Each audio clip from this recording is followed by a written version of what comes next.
Teu farol que me guia é a luz do meu caminho.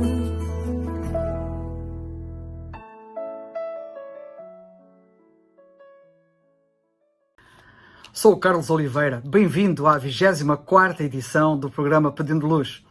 O tema hoje é: por que sofrem os inocentes? Sim, porque sofrem e morrem os inocentes. Quantas vezes é que nós ouvimos esta questão ser formulada, na maior parte das vezes, apenas para colocar a existência de Deus em causa? Se Deus existe, ouvimos tantas vezes, porque permite Deus que crianças inocentes ou outros inocentes sofram e morram? Ou formulam a questão para questionar a existência do amor de Deus e do seu poder. Será que Deus não nos ama? Ou ainda, será que Deus é impotente para que as coisas não aconteçam de outra forma? Por que é que Ele não intervém? Poderemos ter luz sobre esta matéria? Claro que sim, como nós veremos. Como está escrito na Bíblia, e temos provado e comprovado vezes sem conta, cito da mesma, diz assim a Bíblia: temos muito firme a palavra dos profetas, à qual bem fazeis em estar atentos, como uma luz que ilumina em lugar escuro. Eu, portanto, quero pedir-te para que tomes muita atenção, porque nós temos, de facto, muito firme a palavra dos profetas e vocês farão bem em estar atentos. Como uma luz, quando olhem para o que a Bíblia diz, olhem para ela como uma luz que ilumina em lugar escuro. É lamentável que, tendo as pessoas todas as respostas para todas as questões da sua vida e existência na palavra de Deus, insistam teimosa e tragicamente em ignorá-la. Como todos têm a obrigação de saber que nem tudo o que parece é. É verdade, nós sabemos bem isso, nem tudo o que parece é. Um exemplo típico da nossa visão distorcida das coisas é atribuirmos características para uma pessoa baseadas muitas vezes numa única informação. Por exemplo, o que significa ser americano, alemão, músico, engenheiro, etc. Um dos estudos pioneiros, que acho que ilustra bem a forma como esta distorção acontece, foi chamado de Halo Effect. E foi desenvolvido por dois investigadores, um chamado Dion e outro Berscheid, em 1972, com um grupo de 60 estudantes, metade mulheres e metade homens, na Universidade de Minnesota, nos Estados Unidos. Neste estudo, os participantes viram 3 fotografias, uma de uma pessoa atraente, outra de uma pessoa mediana e outra de uma pessoa não atraente. Para cada fotografia, os participantes julgavam as 3 pessoas em 27 características de perfil, como por exemplo, altruísmo, conservadorismo, autoconfiança, estabilidade emocional, responsabilidade, extroversão, gentileza, entre outras coisas.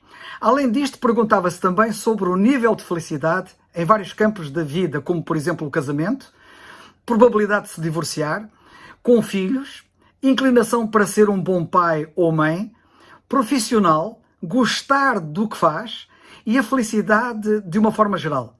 Por fim, perguntaram qual o nível profissional que cada um aparentava ter numa escala de alto, médio ou baixo status. O resultado obtido foi que os participantes, de forma geral, acreditavam que a pessoa mais atraente tinha uma personalidade mais alinhada ao padrão de sucesso social na época.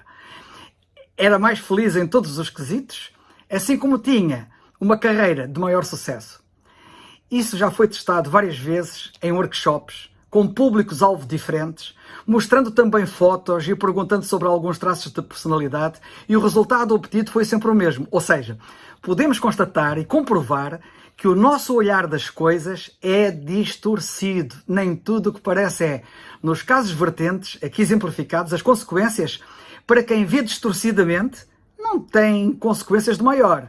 Agora, qual o impacto desta realidade de vermos as coisas distorcidas em algo tão importante quanto o tema que estamos aqui a tratar?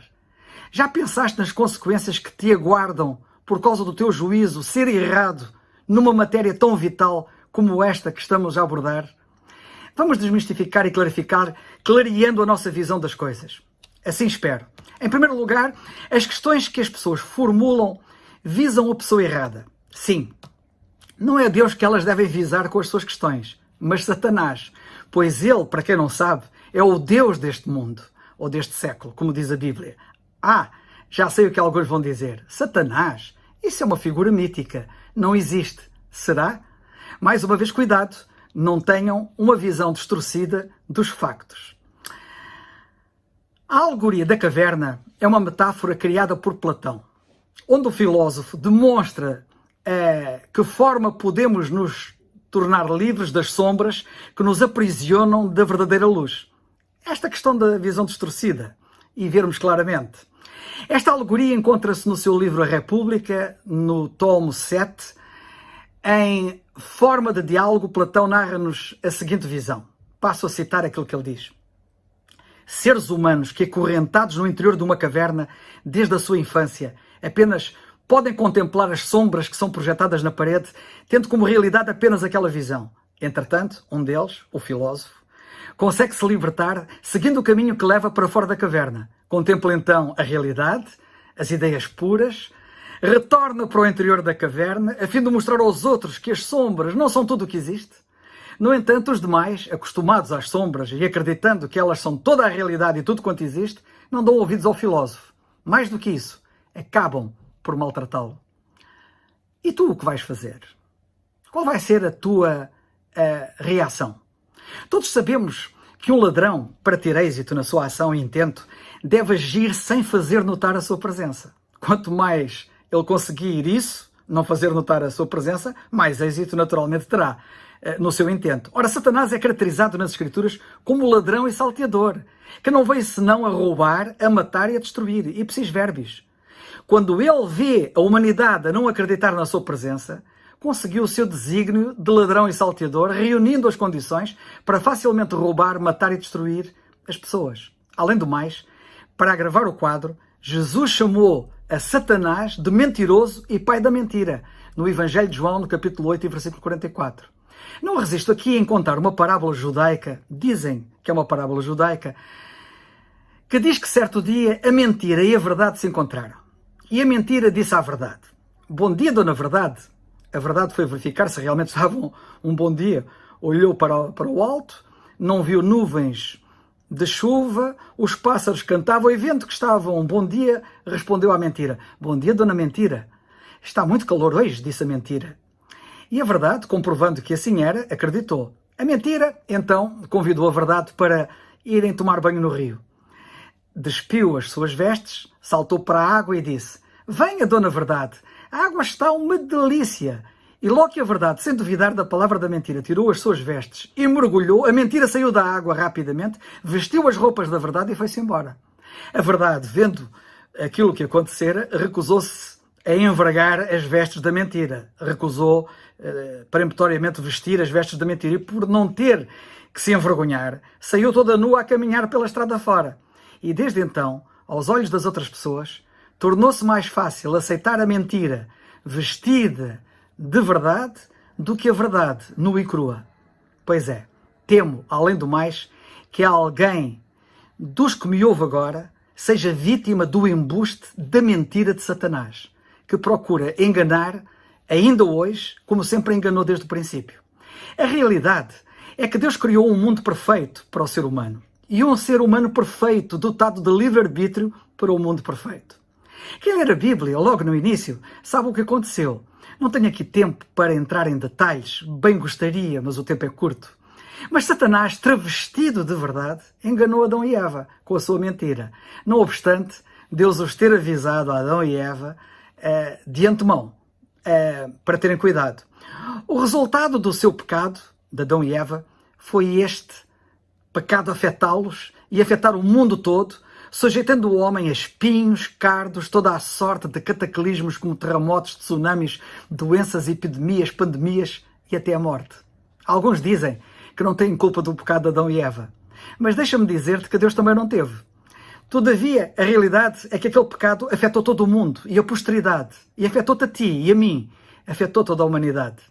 E Deus, a despeito de tudo, amou sempre o homem e quis salvá-lo. A história da salvação que Deus realizou para o homem é fantástica, é única, é sublime, mas ainda assim, e para resumir, o homem insiste em ater-se às sombras, não abraçando a realidade, a verdade. Jesus Cristo, que é a verdade, veio a este mundo para restaurar toda a criação. E deu disso provas, curando as doenças, acalmando as forças da natureza e até vencendo a morte. Os homens, à semelhança da parábola de Platão, acabaram por maltratá-lo, crucificando e dizendo: não queremos que este homem reine sobre nós. Portanto, como diz a Bíblia muito bem, de que se queixa, pois, o homem vivente? Queixe-se cada um dos seus pecados. Lemos isto em Lamentações de Jeremias 3,39. Mas mais, vamos olhar para a verdade nua e crua. Por que sofrem os inocentes? Bem, que inocentes? Não há inocentes. Deus não diz em letra de forma, preto no branco, todos pecaram e destituídos estão da glória de Deus? Todos. Não há um justo nem um sequer. Lemos isto em Romanos 3,23. E em Romanos 3, lemos também sobre não há um justo nem um sequer. Não existe, por conseguinte, ninguém que tenha o direito de reclamar inocência. São todos culpados. Somos todos culpados. O Senhor Jesus Cristo foi o único verdadeiramente inocente. Diz a Bíblia que ele era inocente, santo, separado dos pecadores. Em toda a história humana, nós vemos que ele foi o único que foi inocente. Todavia, e apesar disso, amou-nos tanto, que se entregou a si mesmo por nós, por mim, por ti, levando sobre si a minha e a tua culpa, a fim de nos livrar do castigo justo e da justa condenação que nós merecemos, e de nos conceder a sua inocência e santidade, que nos reabilita a viver para sempre com Deus, numa eterna felicidade. Crê nele como teu Salvador. Então, nós lemos: ele enxugará de seus olhos toda a lágrima, e não haverá mais morte, nem haverá mais pranto, nem lamento, nem dor. Lemos isto em Apocalipse, o último livro da Bíblia, no capítulo 21 e versículo 4. A pergunta tem sido mal formulada e eu quero aqui deixar isto bem vincado. Sim, a pergunta inicial que eu coloquei está muito mal formulada. A pergunta correta não é: por que sofrem os inocentes? A pergunta correta, e pensa bem no assunto, é: por que não se salvam os culpados? Sim, porque é que os culpados, perante tudo o que Deus e Cristo fez, não se salvam? Sim, porque Deus amou o mundo de tal maneira, todos sem exceção, que deu o seu Filho unigênito para que tu também, todo aquele que nele crê, não pereça, mas tenha a vida eterna. João 3,16. Nós lemos na Bíblia que Deus salvou o principal dos pecadores, o apóstolo Paulo, como exemplo. Um exemplo não só de como podemos ser salvos, apenas pela graça de Deus por meio da fé, sem quaisquer obras meritórias que possamos fazer, que são nenhumas, mas como exemplo de que se ele, o principal, foi salvo, todos podem ser salvos. Ele é o exemplo de que todos podem ser salvos, tendo ele sido o principal. Está também escrito na Bíblia que Deus, nosso Salvador, quer que todos, tu também, todos os homens se salvem e venham ao conhecimento da verdade. 1 Timóteo 2, 3 e 4. A pergunta correta, repito, é: por que não se salvam os culpados? A Bíblia diz: crê no Senhor Jesus Cristo e serás salvo. Que assim seja. É o farol